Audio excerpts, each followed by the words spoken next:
구약의 말씀은 룻기 3장 1절로 5절입니다. 룻의 시어머니 나오미가 그에게 이르되 내 딸아 내가 너를 위하여 안식할 곳을 구하여 너를 복되게 하여야 하지 않겠느냐. 내가 함께하던 하녀들을 둔 보아스는 우리의 친족이 아니냐. 보라 그가 오늘 밤에 타작마당에서 보리를 까불리라.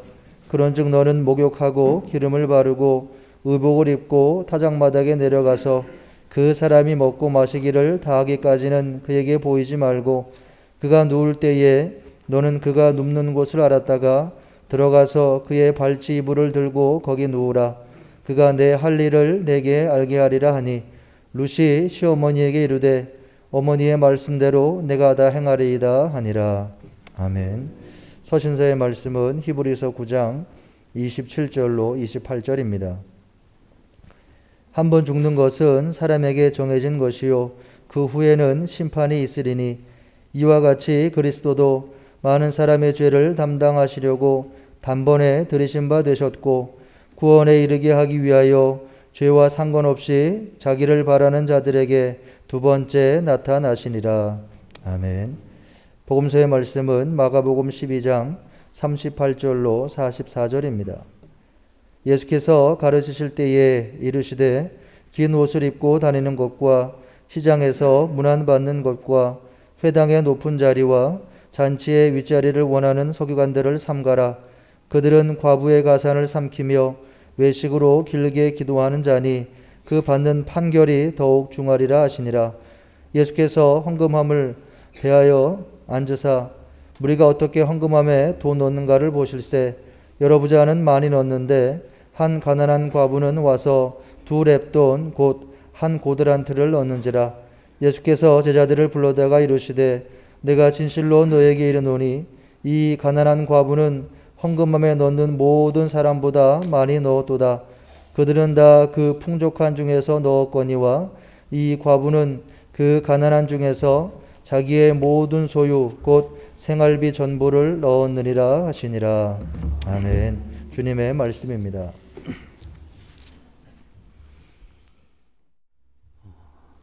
신영복 선생이 쓴 나무야 나무야라는 책을 보면 어느 연기자의 갈채와 통곡에 관한 이야기가 실려 있습니다. 관객들의 뜨거운 갈채와 함께 막을 내리면 연기자는 홀로 분장실에 앉아서 통곡했다고 그럽니다. 관객들의 갈채는 자신에게 보낸 것이 아니고 드라마의 주인공에게 바치는 것임을 잘 알기 때문에 그렇습니다. 나는 왜 그와 같은 삶을 살지 못하고 무대 위의 그림자로 살고 있는가? 이것이 그 연기자가 통곡한 이유라고 합니다. 관객들의 갈채에 속지 않고 오히려 자신이 연기해낸 드라마 속 인물에 스스로를 비추어서 표면적 자아를 성찰해내는 그분의 그 내적 성숙이 부럽기도 합니다. 이 이야기 끝에 신영복 선생이 이런 이야기를 들려줍니다. 옛 사람들은 물에다 얼굴을 비치지 말라고 하는 무감어수의 경구를 가지고 있었습니다. 물을 거울로 삼던 시절의 이야기입니다만 그것이 바로 표면에 천착하지 말라는 경계라고 생각합니다. 감어인, 사람들에게 자신을 비추어 보라고 하였습니다. 때로는 갈채에 속아서 자신에 대한 진실을 놓치고 또 때로는 거울에 속아서 자신에 대한 진실을 놓치는 우리들이고 보면 감어인, 즉 자신이 연기한 그 드라마 속 인물에게 자신을 비추어 성찰한 이 주인공은 얼마나 지혜로운가라는 생각이 듭니다. 아르투로 파울리는 사막 일기에서 사막에 던져져서 600km를 걸었던 샤를 두 푸코의 이야기를 들려줍니다. 그는 분명 지금까지 자기 중심적인 삶을 살아왔습니다. 그런데 그런 자신의 자기 중심적인 삶을 시인하지 않고 나는 누구보다 이타적인 삶을 살았다라고 의시되면서 살아왔는데 결국 사막의 한계 상황에 직면하고 나서야 비로소 자신을 적나라하게 보게 되었고 그간 이기적인 삶을 살아왔음을 인정하게 되었다. 그런 거예요. 지혜로운 사람은 이렇게 사람에게 비추어서 자신을 보고 그리고 변화해 나가는, 그런가 하면 또 사막에서 깨우쳐서 자신을 변화시켜 나가기도 합니다. 아르투로 파울리는 이렇게 말합니다. 사막은 단순히 어떤 장소를 말하는 것이 아니다. 마음의 사막도 있다. 마음의 사막은 우리 마음을 자유롭게 하고 우리 마음에 거룩하신 분께서 머무르게끔 한다.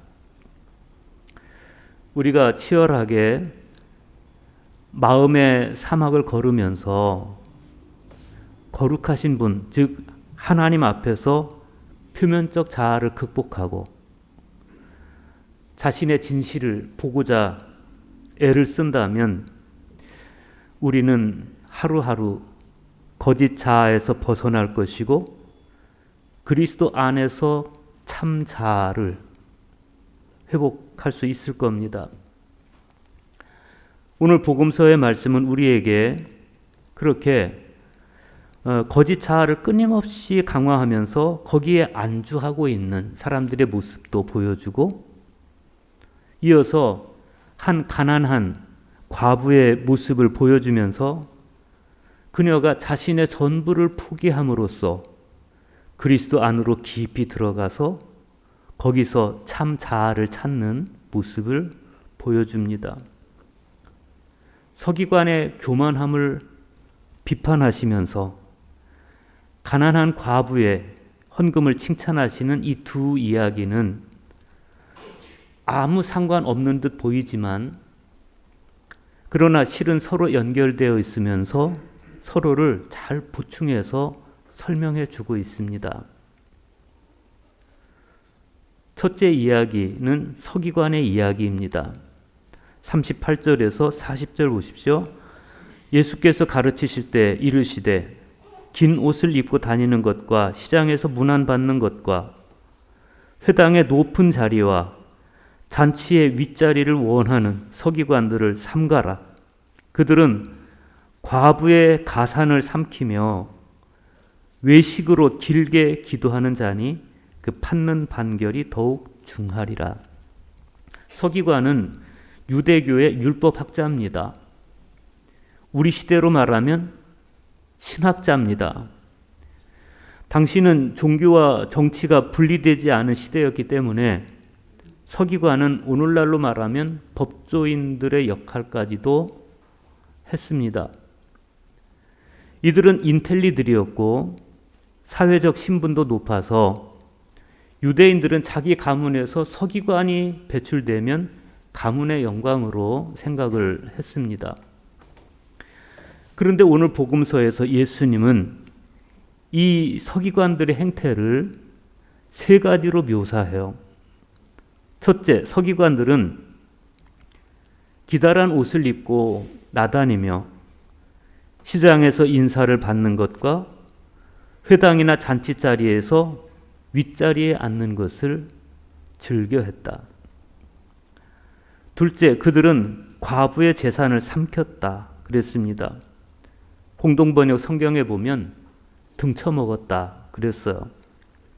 그러니까 과부의 재산을 무슨 강도처럼 강탈하지는 않았는데 율법 조문을 해석해주고 과도한 금액을 요구하면서 품위를 갖춰서 등쳐먹었다는 거예요. 세 번째로 서기관들은 남에게 보이기 위해서 기도를 길게 했습니다. 기도를 길게 하는 것은 영적 성장을 위해서 좋은 습관입니다. 그런데 예수님 말씀에 의하면 이들이 기도를 길게 한 것은 남에게 보이기 위해서 그렇게 했다. 그들은 역설적이게도 기도를 통해서 거짓 자아를 강화하고 있었고 스스로 그 거짓 자아에 속고 있었습니다. 예수님은 서기관들의 이런 행태를 엄중히 경고하셨습니다. 40절에 있는 그 받는 판결이 더욱 중하리라, 이 말씀은 공동번역 성경에서 보면 좀 더 분명하게 이렇게 번역해 놨어요.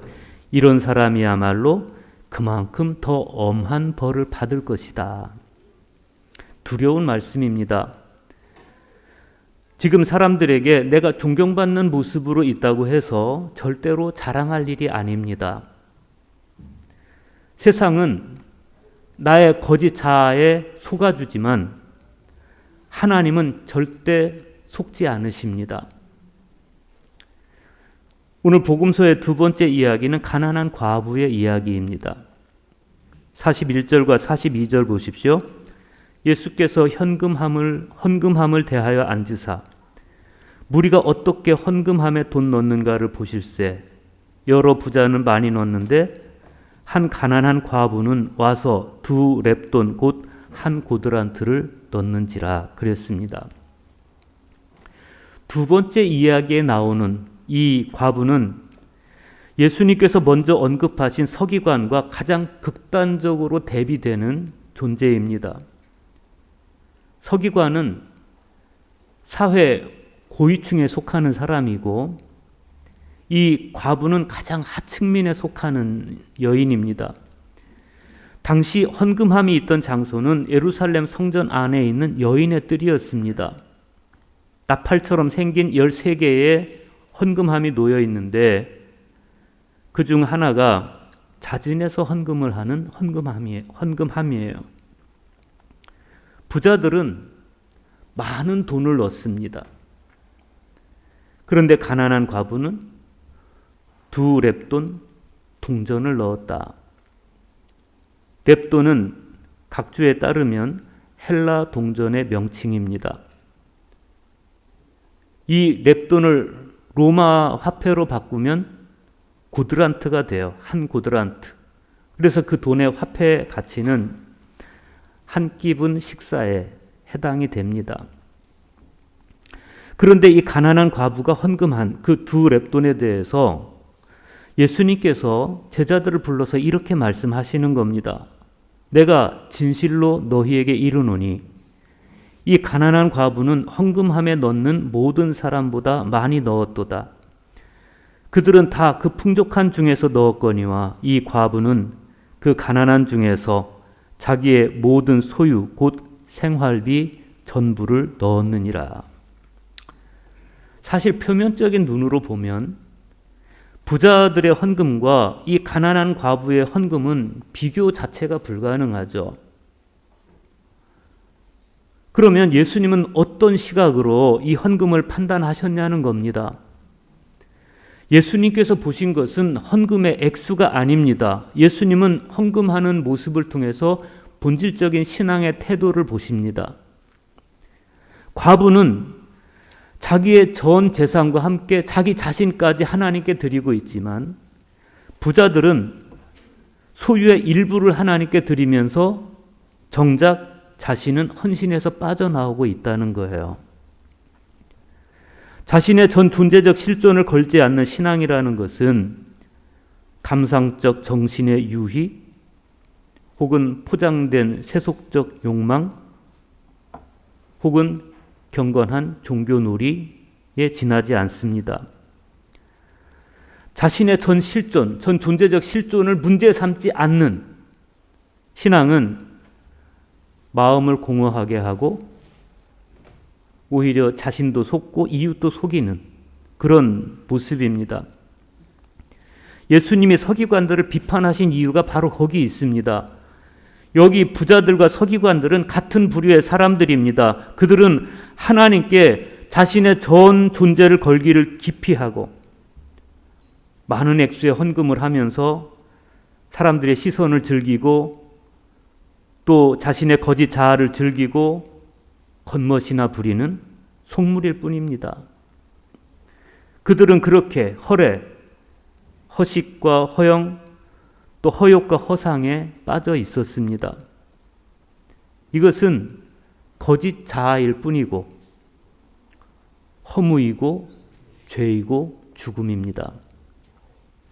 토마스 머튼은 이 거짓 자아, 이런 거짓 자아에서 벗어나고자 했던 자신의 애씀을 이렇게 고백했습니다. 나는 세계와 나 자신에 대한 정형화된 시각을 형성하는 피상적인 외부의 모습을 벗어납니다.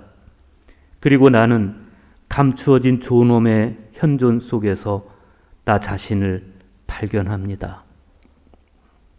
감추어진 존엄의 현존, 그것은 보이지는 않지만 불꽃 같은 눈으로 나를 보고 계시는 하나님을 이야기하는 거예요. 토마스 머튼은 계속 이렇게 말합니다.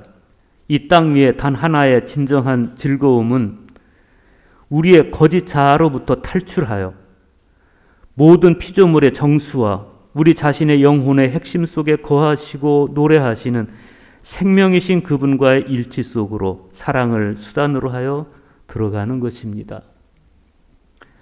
삶에 있어서 우리의 진정한 여정은 내면입니다.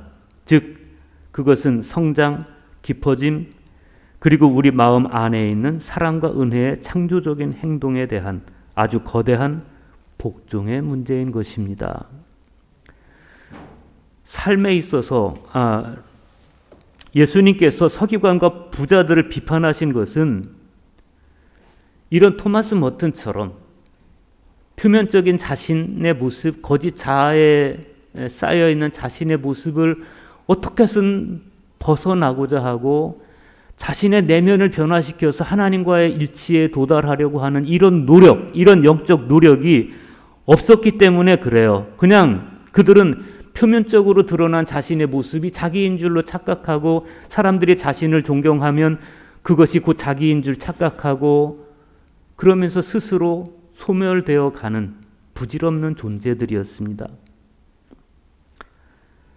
감추어진 존엄의 현존 앞에서 자신을 보면 그저 거짓 자아의 누더기만 남루하게 남아있을 뿐인데 그런 비루한 현실은 보지 못하고 늘어뜨린 저 길다란 옷이며 허세를 부리고 있는 권이며 하는 것들이 다 무슨 소용이 있겠습니까? 그것은 부질없는 허상이고 아침에 피었다가 저녁이면 지고 마는 잠시 잠깐의 꽃과 같은 현상입니다. 그래서 전도서 기자는 이렇게 조언합니다.